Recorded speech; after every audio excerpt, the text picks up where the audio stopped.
All right, good evening, everyone. Hope everyone is having a good time or had your dinner.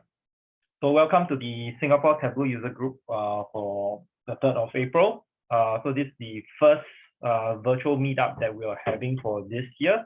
So we have two main topics that we'll be talking today. One is on the cognitive theories on how you can design information better. And Phyllis will be going through her Behind-the-Viz submission just to give you a little taste on what it takes to kind of submit a proposal or submit a submission for Behind-the-Viz. So without further ado, let's start off. So just a quick introduction. Sagat is not available, so I'll just give a short intro on his behalf. So Sagat is one of our co-leads for the Singapore Tableau Group, and he is working as a Tableau consultant at one of the BI firms in Singapore. And for me, I am working at 2K Games, so video games company. So I've been around using Tableau for the past 2 to 3 years. So I'm also the co-host for the Games Night Biz, one of the community projects. So if you have been following us on Twitter, you'll be seeing some of the projects that some of the community members are actually submitting. And then I'll pass on to Phyllis and Aloysius to give a short intro. Hey, hello, I'm Phyllis, and I'm a data analytics manager in the National Library Board. And yeah, later I'll be sharing how I created the Mobile Legends dashboard. Yep. Hi everyone, my name is Aloysius. I'm a reporting analyst at TikTok, and I haven't really been using Tableau as much because TikTok has its own dashboarding tool. So yeah. Sounds good. Maybe for the rest of the participants, if you want, you can put it in your chat, like where you're from or what are you working as, stuff like that, so that we can get to know each other. Okay. So before we start, we just want to kind of do a quick survey, just to kind of understand where everyone's expertise with like Tableau is and like what kind of content you'll be looking forward to in the future. So it helps us to plan our future content. So you can actually go to this, use your QR code to actually scan this, and you can actually see the kind of do a very short survey. So we'll be seeing this one. So as and when if you are ready, you can actually do a quick poll here.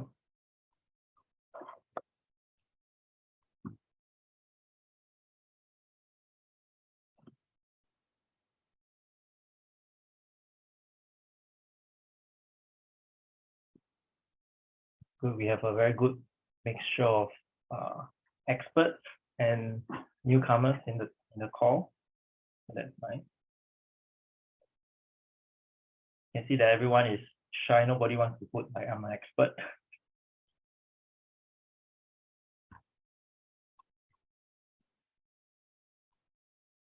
See, let's give it a couple of minutes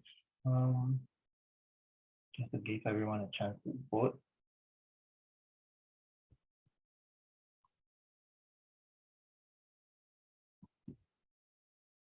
All right, looks like we have quite a equal split for people who have basic information, basic knowledge, and those that have a solid background. So I think we can actually plan our future content accordingly.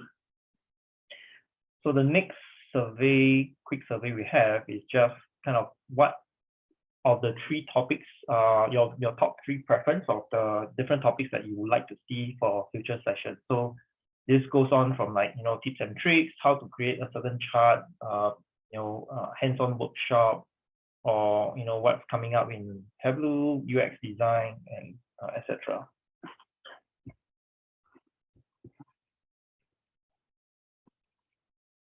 Wow, okay. I think tips and tricks was also one of the top contenders for our in-person meetup in Feb, because I think we had Heidi doing a very cool 20 minutes on all the shortcuts you can do in Tableau to make life easier. That's good. I think everyone wants to learn a little bit more on like the technicalities of Tableau, tips and tricks. Oh, that's good.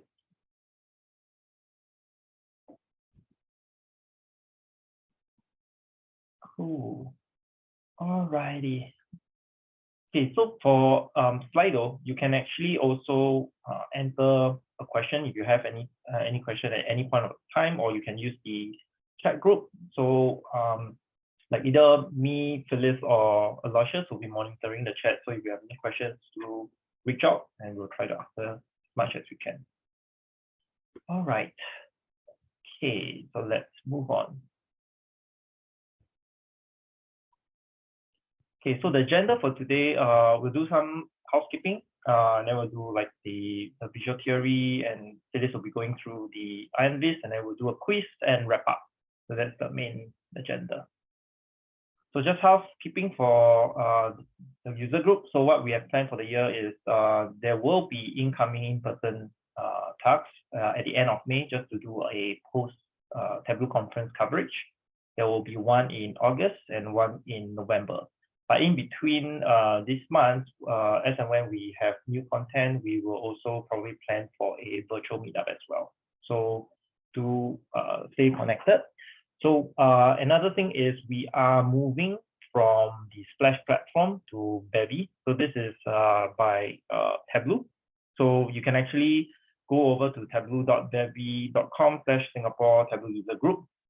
So this ensures that you get the latest updates on all the upcoming events that we'll be doing. So this is how the website looks like. You can actually look at past events or upcoming events.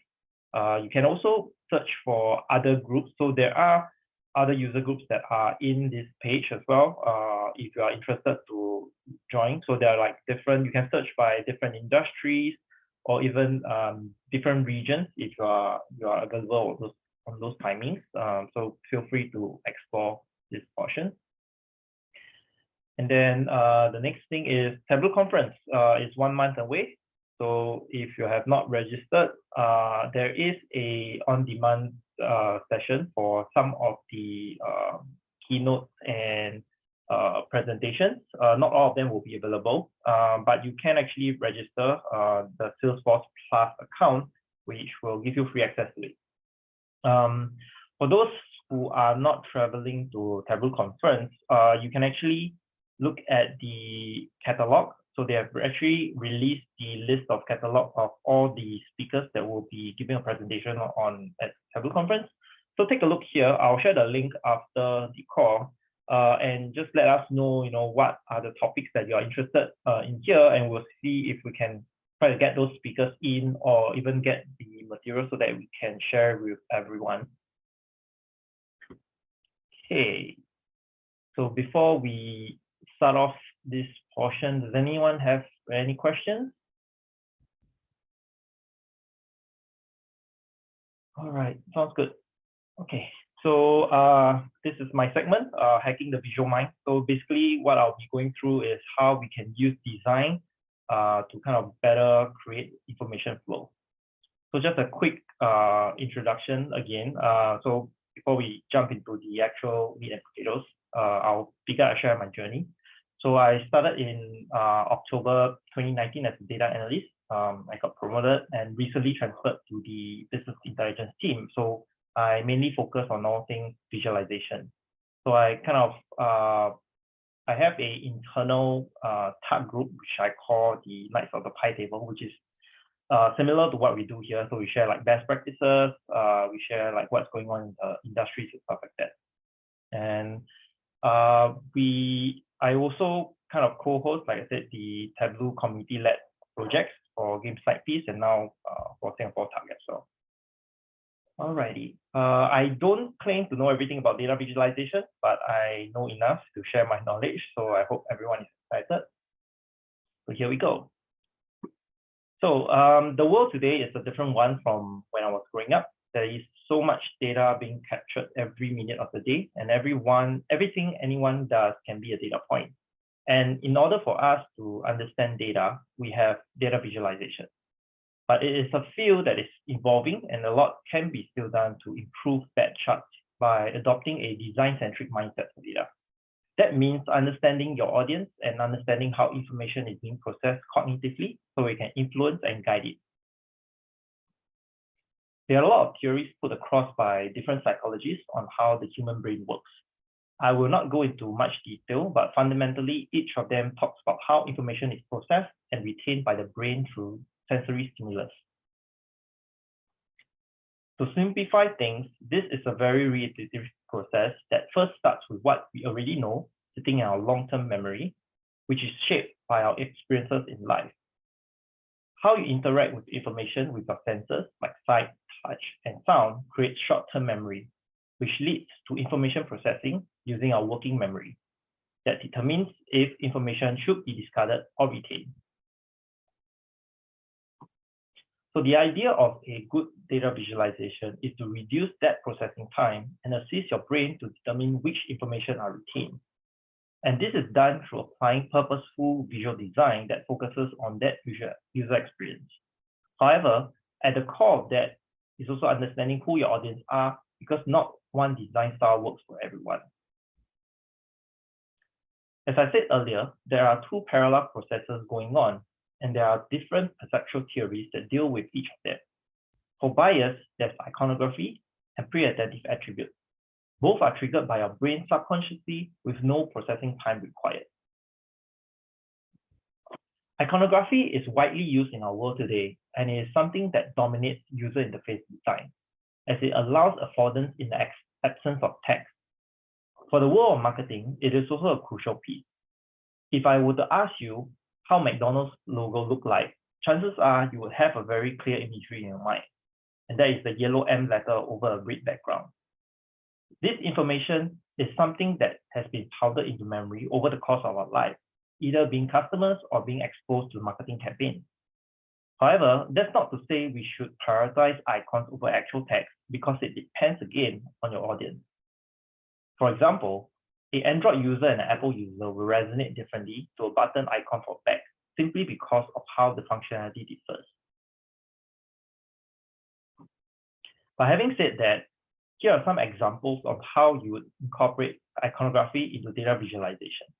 You can either use it to replace actual data points, add context, replace actual text, or even UI navigation in general.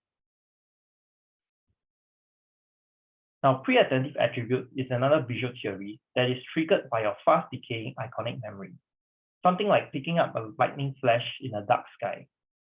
Why this works is that our brain is unsubconsciously wired to pick up differences in the environment, which comes from a long line of evolution in survival instinct. Pre-attentive attributes can be loosely grouped into these four buckets: color, form, position, and motion.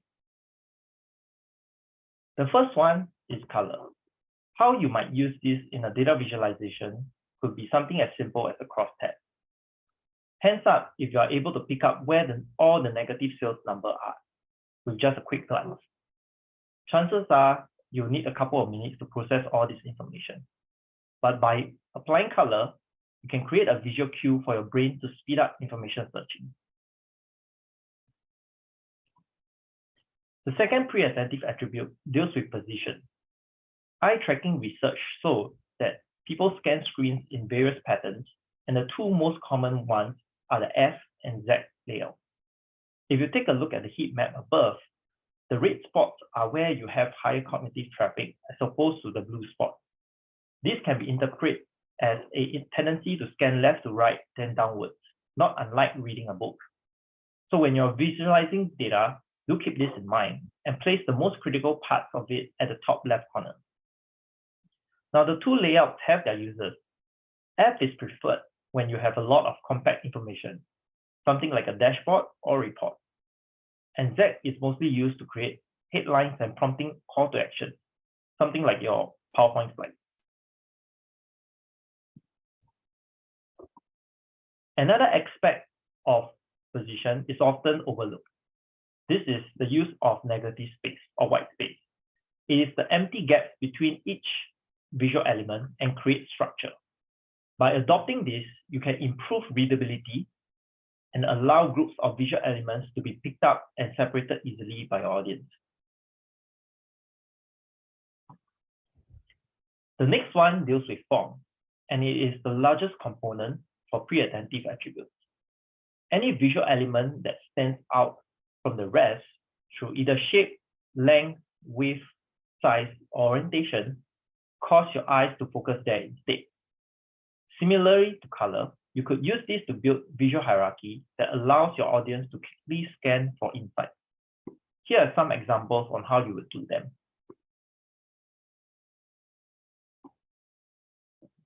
The last piece of pre-adaptive attributes is motion, which is something very common in short videos and animation.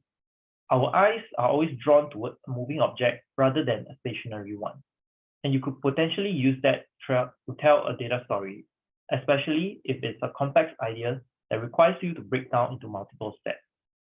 One excellent example of this being used in data visualization is Hans Rosling's 200 Countries in 200 Years, where he visualizes the changing landscape of life expectancy against income by each country. I'll post a link to the linking chat later so that you can actually take a look as well. And with that, we've covered the bias pillar, the perceptual theories.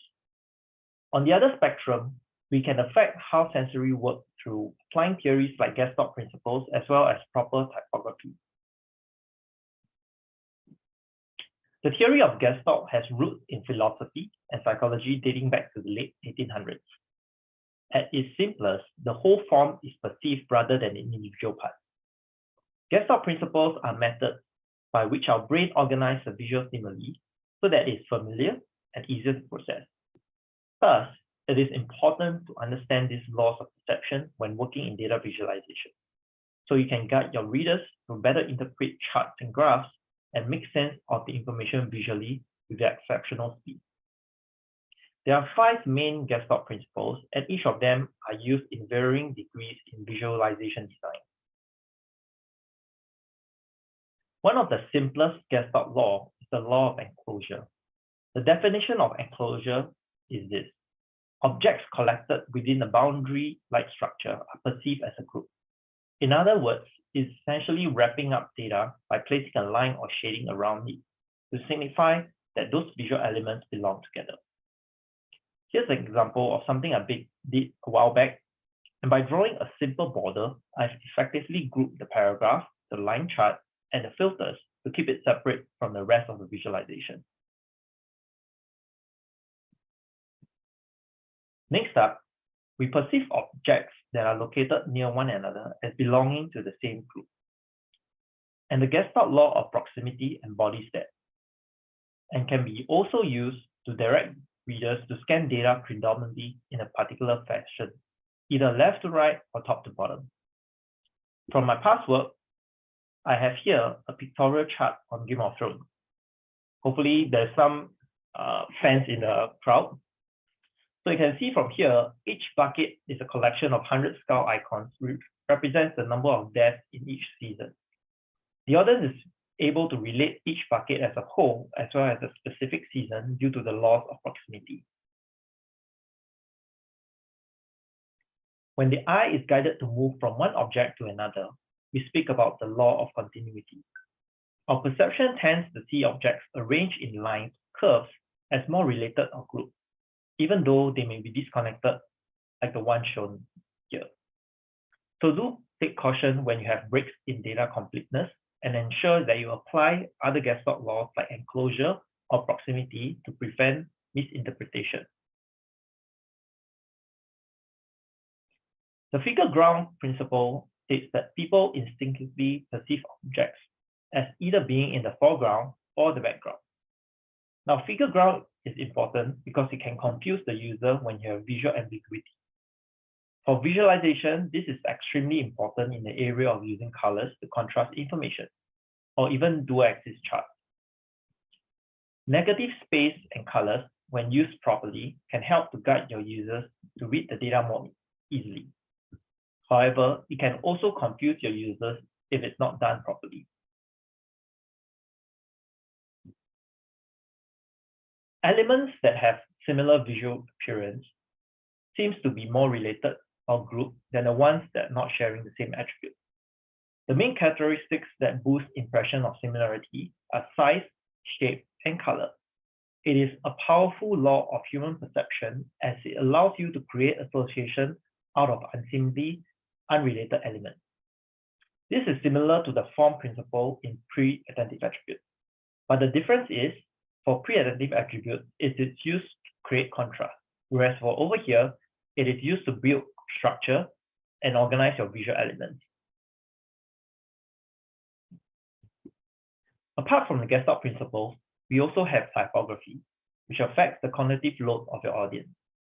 Typography is a large field by itself that is widely used in creative content, but not frequently advocated as much in data visualization. To understand typography, you also need to understand how fonts work. There are main four types of fonts.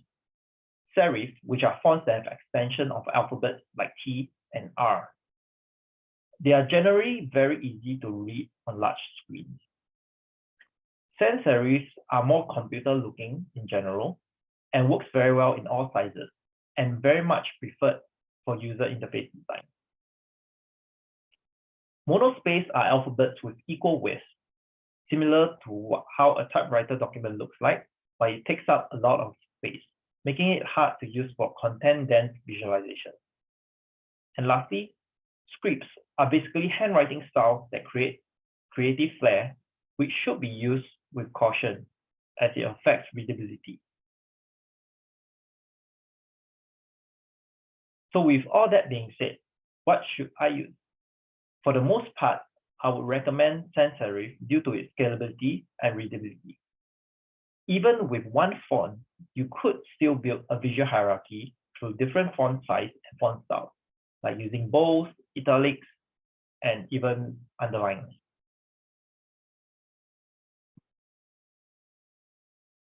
And with that, we've covered everything. Or is there something missing? What do you think it sits? Or what do you think is missing from this chart? Colors. So colors sit in the middle because as much as we can use colors to influence, it is also governed by cultural differences and emotions that are associated with certain colors. So the main 3 points that you will think about when using colors are you invoking the right emotions? Are you creating enough contrast? And are the colors accessible? The topic of color emotions are subjective because of the influence of different cultures and how they are used across the world. For example, in the business world, red is often used to symbolize caution, urgency, or even negativity, especially when it comes to losses. But for Asian, like Chinese especially, red embodies prosperity, happiness, luck, fortune, and everything good. So on the contrary, green is often used to represent good luck, money, and nature in the West.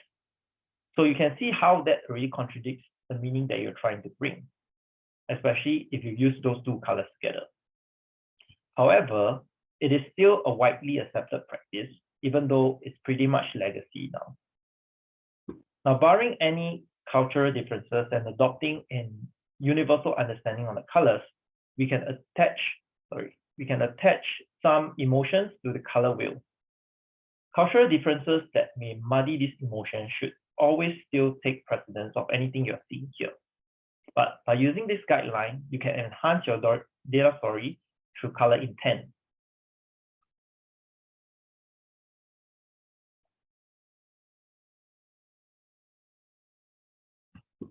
And to add an additional layer to that, it is good practice to stick to a palette revolving the colors that you choose so that you can create consistency and ensure that you have enough contrast throughout. I will not go into much detail about the different color palettes because it is really a fluid structure. But there are definitely tools that can make it easier for you, such as the color tool from Adobe. Now, accessibility in colors is also another topic that is not frequently addressed. Color blindness is a condition that affects approximately 8 times more men than women and basically impedes you to seeing a specific color spectrum. To put it in perspective, the world's population sits at about 7.8 billion, and out of that, 350 million have some form of color blindness. The most problematic colors, as you would have guessed, is red and green, but it's something that is often used in the business world. There are alternatives to the traditional profit loss colors, such as using iconography, or even using different color hues, such as blue and red. I do strongly advocate using tools like Adobe Color to test your palette. And with that, we have come to the end of our visual perceptual theories for data visualization. Before we move on to Phyllis' segment, does anyone have any questions or want to clarify anything?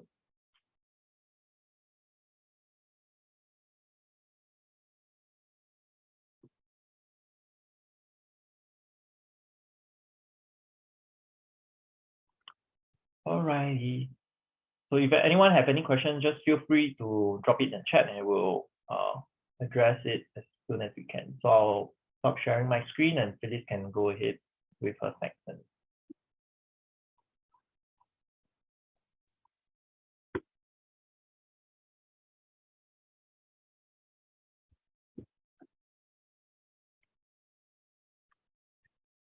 Okay, thanks, Louise, for the sharing. Are you able to see my screen? Not yet. Okay. Yep, there we go. Okay, can. Okay. Okay, hopefully you're able to spot some of these principles in my dashboard. Okay, firstly, I'll start a little bit about me first. Okay, so I'm a data analytics manager in the National Library Board. And in my spare time, I actually do like data a lot, and I actually like data design. Okay, and more importantly, I actually play a lot of Mobile Legends during my free time. And to date, I've actually played more than 2,000 matches, and I've like started playing Mobile Legends like around COVID period. So it's pretty short. Yeah, and my highest rank to date is Mythic 2. So if anyone here plays Mobile Legends and is like very zai, yeah, please feel free to like add me after this. Okay, so this addiction of mine, right, actually inspired me to create this Mobile Legends dashboard. And I'm actually very happy that it's actually one of the top 15 entries for the latest Behind-the-Viz. Yeah, together with Louisa's, which I believe you'll be sharing in the next sharing. Okay, I've included a QR code here if you're interested to see how my Mobile Legends dashboard looks like. Yeah, and if you want to like interact with it. Okay, okay, and since I'll be going through a bit of the behind the scenes, let me first go through what my dashboard is about.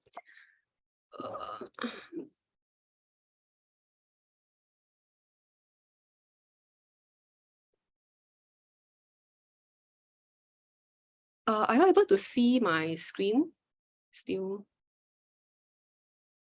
Okay, so yeah, so this is my Mobile Legends dashboard. Okay, so a bit of the inspiration, I did notice that quite a bit of these strategy battle games, they like to use this dark and neon theme color palette, like League of Legends, Dota. So that's what actually inspired me to create this look and feel for this dashboard. Okay, and just now Louise mentioned this enclosure principle, right? So you can see that actually my dashboard basically has these 3 sections where I actually start off with like what the gameplay is about. Then afterwards, I further deep dive into the purpose of the different roles. And then lastly, I actually go into the most detailed information, such as what kind of strategy you want to employ. Okay, so yeah, at the top here, I did make use of icons. This is so that, you know, I reduce a bit of clutter, but at the same time, also sharing information if you want to know more. So you can actually hover over these icons to actually find out what the gameplay is about. Okay, then afterwards, I did create some like radar chart. Sorry. Yeah, so afterwards, I did create some like a radar chart as well as a map boundary that is interactive. So if you hover across the different rows here, you're able to see their various traits as well as what lane they should actually go. So this is actually what the gameplay of Mobile Legends is basically about lah. Yeah, and later in my sharing, I'll be sharing a little bit on how to actually create these two charts. Okay, then lastly, this is actually the strategy that you can employ when deciding what kind of heroes to choose. So you can actually decide by picking the heroes that have like the highest win and pick rate, which are the meta heroes over here. Okay, but of course, you may want to take into account like heroes that have very high ban rate. You know, if the hero is very likely to be banned, you may not want to bother learning how to play this hero. Okay, and lastly, you know, if you are really very good, you know how to play a wide variety of heroes. Yeah, you can choose a hero based that is best at countering what your opponent has chosen. Okay, so yeah, I'll go back to my sharing.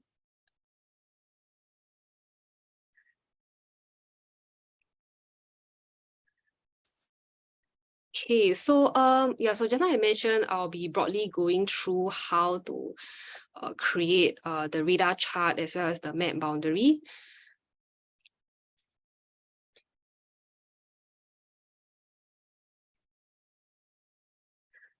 Okay, so to create the radar chart, right, actually data prep is very important. Okay, you can see that I have 5 attributes that I want to visualize in this radar chart. And their scales are actually very different. So like, for example, the health is actually in the thousands range, whereas the rest are actually very low. So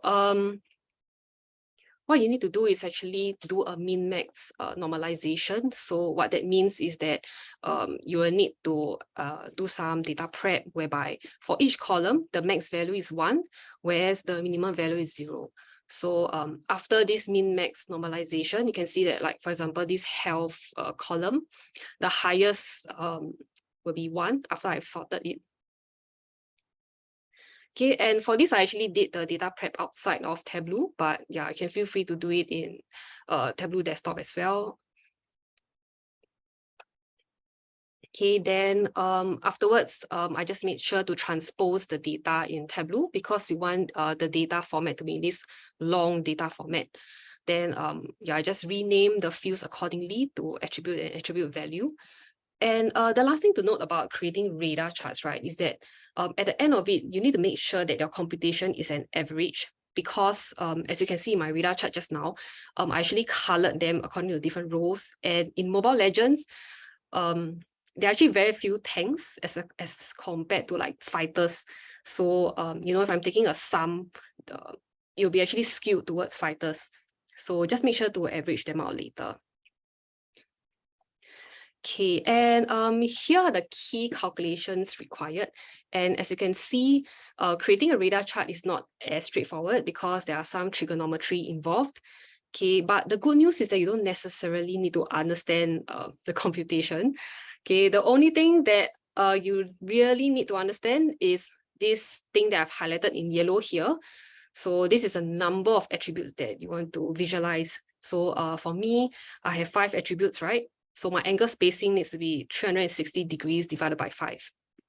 Okay, so yeah, so that my radar chart is actually like a pentagon.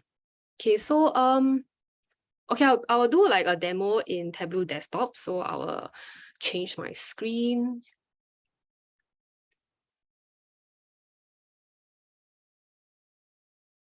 Okay, so yeah, hopefully you can see my screen now. Okay, I've actually created you know, those like very lengthy calculations inside already. So as you can see from my left-hand side panel, I have them all in already. Creating the radar chart is actually pretty simple. So I'll just do a demo. I'll be dragging this to the column and the rows. Okay, my radar chart needs to be in a polygon format. Okay, then.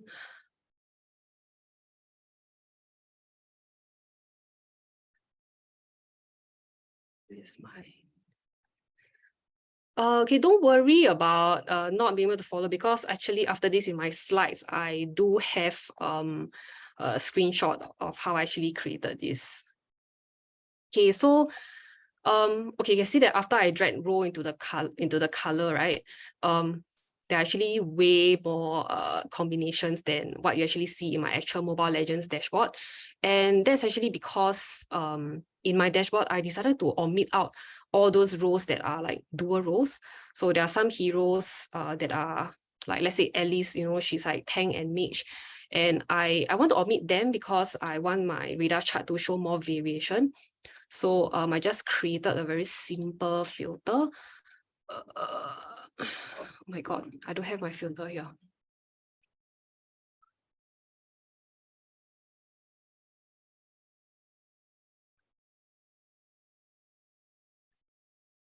Okay, sorry. I didn't create a filter here, but okay.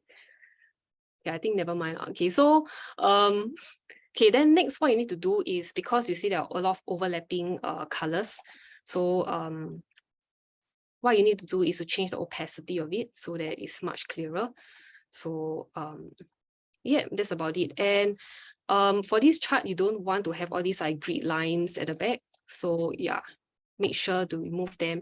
And actually, even for like dashboards, like even for charts like, you know, bar charts and all, I typically will prefer to omit them as well, because, you know, sometimes less is more. Okay, so yeah, then afterwards, just make sure to hide the axis so that yeah, so actually that's how you create the radar chart. Okay, let me switch over to the PowerPoint slides.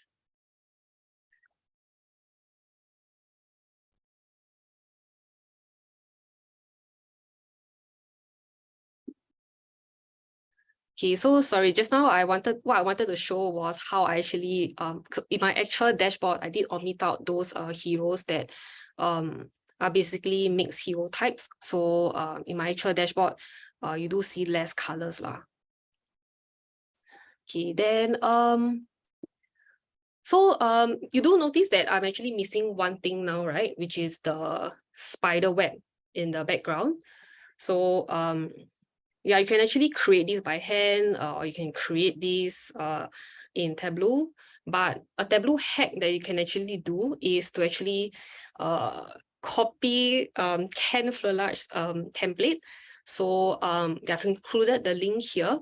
So his template is actually pretty user-friendly. So yeah, I'll just move over to his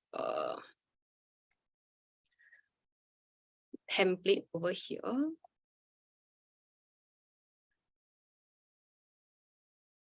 Okay, so to create the background for the radar chart, right, that's actually just a background image. But because I don't really want to create it by scratch, I mean, you can create it you can draw it using PowerPoint or whatsoever.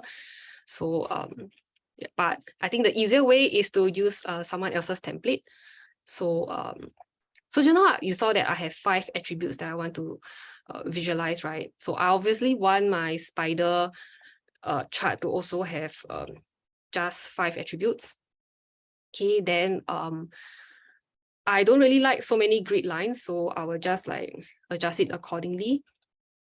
Okay, so I'll be copying his background here. And you notice that because I use this dark theme, my dashboard is basically this like dark theme, right? I will also need to change the color of this spider. So just make sure to change the colors accordingly to what you want your background color to be. So mine is this like dark blue shade. Then afterwards, what you need to do is really just a simple screenshot of this, and then you can import it into your dashboard as a background image. And for your radar chart, just need to make sure that the background is transparent so that you can lay it over on top of your spider web.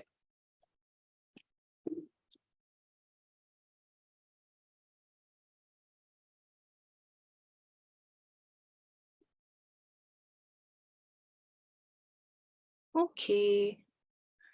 Then for the map boundary, I actually use this website called cbistudio.interworks. So okay, I won't be going through a demo of how I actually created the map boundaries because it's quite time consuming, but it's actually pretty straightforward. So I actually got this background image of the net. what you have to do is just import the background image in, and make sure that you specify that you are creating polygons over here. Then afterwards, all you need to do is really just clicking away. And while you're clicking, you will notice that all these like data points will show up at the right-hand side over here. Okay, and you notice there's this like tag icon over here. So when you're clicking to create the shapes, yeah, do remember to label them. So like for example, this shape 0 is actually the top lane, which is this one over here. So just make sure to label them as you go along. And then lastly, all you need to do is just export the data. Okay, then afterwards is a fun part, which is combining the two data sets together. So just now, the data that I got from the CBI Studio website, from that link, I've actually named the file as polygon.csv, and what you need to do is create this relationship to combine them together. Okay, mine is not a very straightforward join because of how my data is, but yeah, so the additional step that I have to do is to actually create this calculation here, because I want to combine this column, this row here, together with this shape label column over here, right? I need to make sure that there's this logic that ties them together. Okay, so yeah, I won't be going through the demo for this, but yeah, it's actually pretty straightforward. You just import the polygon.csv file into Tableau, combine them together, and this is how you actually create the chart in Tableau desktop. Okay, and actually very similar to how we created the radar chart, you just need to make sure to import the background image as well, so that it won't be just these floating polygons. Okay, so I guess that's it for my sharing, but just want to share that actually a huge part of creating this dashboard is doing web scraping. So because MLBB don't have an API, so the data is actually web scraped off blogs online. And I actually web scrape the data using R. And if you are interested to know how I web scrape the data, I've actually uploaded it onto my GitHub. So yeah, feel free to check it out. And if you want to check out my Tableau public portfolio, you can feel free to do so in this QR code as well. Okay, thank you. Does anyone have any questions? I think there was a question on the multiple rows that were omitted. Like, is it in? I think the question was like, was it possible to include if it's important data points? So what was the rationale behind filtering away the multiple rows for the heroes? Oh, okay, because if I don't filter out those with multiple rows, it feels very cluttered. And I want to show more variations. Like for example, in the actual dashboard, you notice that like assassins, they have very high attack, whereas for tanks, they have very high health. To actually show the variations, the difference between the different roles, I didn't want those with dual roles to actually like cloud how the visualization would look like. Yeah, so that's my rationale for omitting those with dual roles lah. Yeah, but of course, if you're applying this to your own analysis, feel free to make this cater to what you actually want to show. If you need to show everything, yeah, feel free also. Thank you, Phyllis. I think that's also a very classic example of like storytelling, like how you want to merge or rather present the data according to what your stakeholders want to see and view. So there are just so many ways you can actually visualize data. So thank you, Phyllis. I think that was really, really interesting. I think even within the chat, I think Ian and Senhe was also saying like, very smart use of your resources. Don't reinvent the wheel.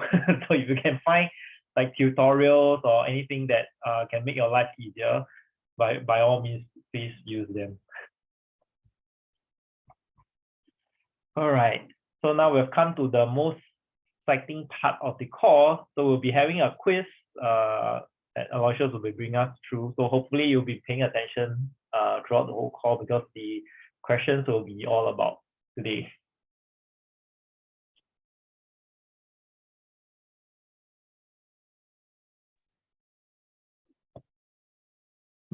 Let me know if y'all can see the screen. I think the game pin should be coming up soon. Yeah.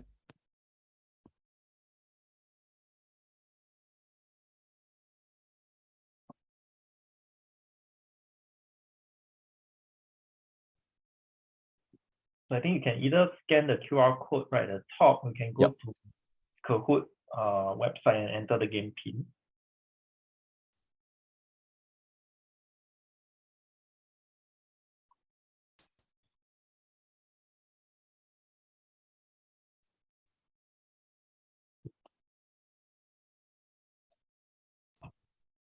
Oh, we didn't mention, but there is a prize for Oh yes. the top winner. So try your best.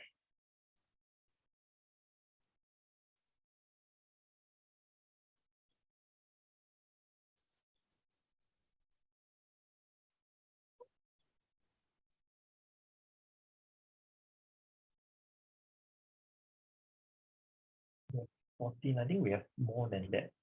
We Anyone have around 20 plus, right? trying to connect?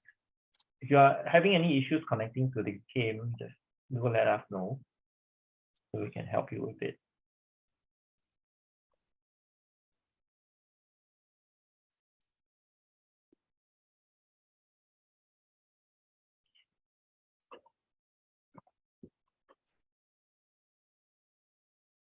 So we have a countdown to 10 so that we can get this rolling.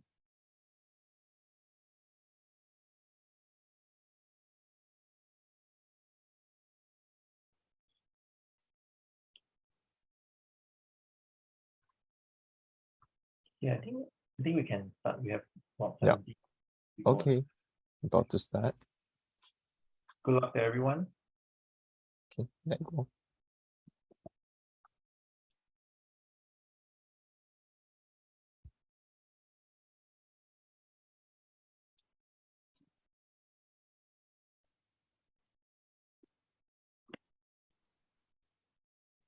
Sure. So, Is this sound? I remember there was like music or something like that. oh yeah, I just on it. I think we hear anything though. Oh, is it? Might need to share your audio or something. Share my audio. I think from the Zoom call.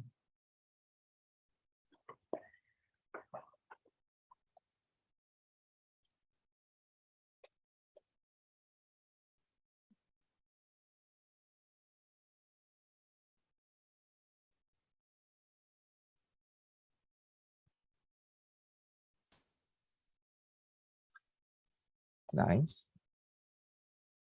Oh, I'm happy. Everyone is paying attention.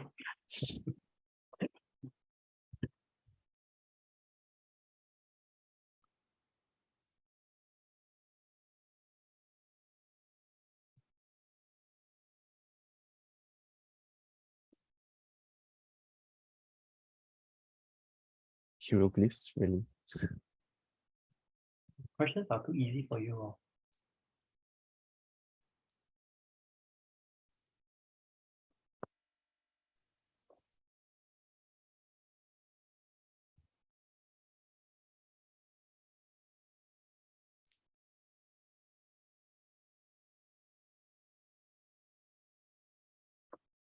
Wow, it's a very fight.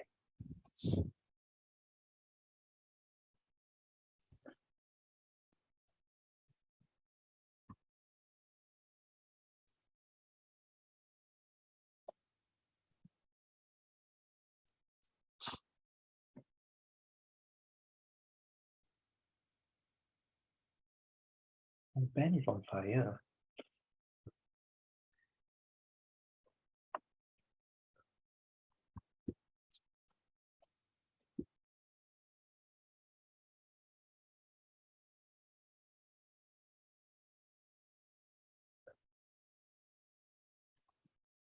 That's right.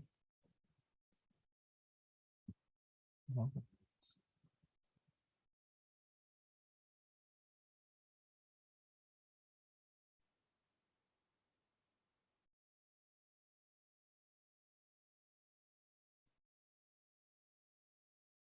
This should be a giveaway if you've been listening.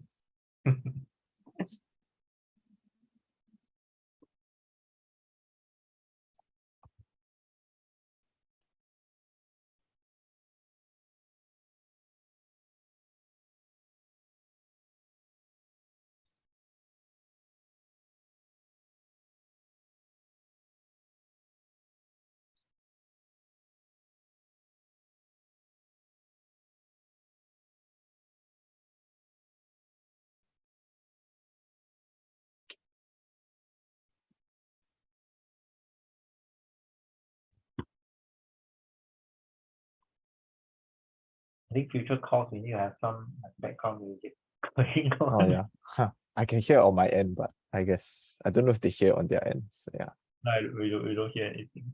I see.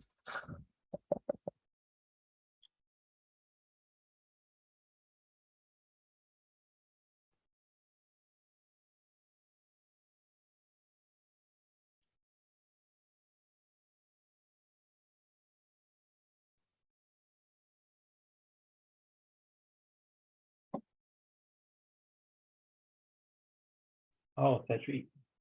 I see our student ambassador doing very well.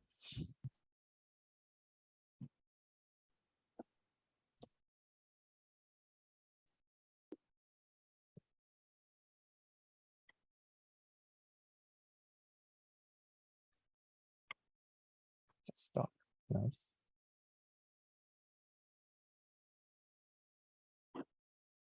Close side, close side.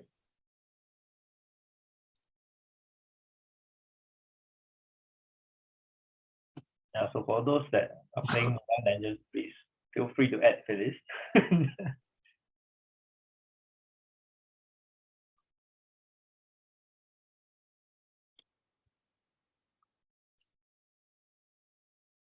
Nice. That's a giveaway. It was very fast.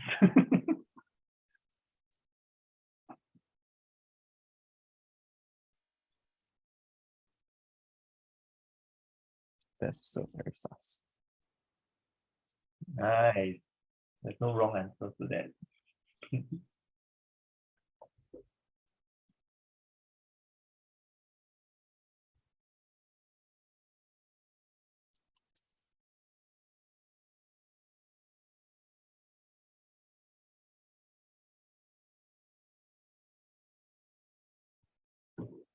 Good question over there. Yeah. Last question.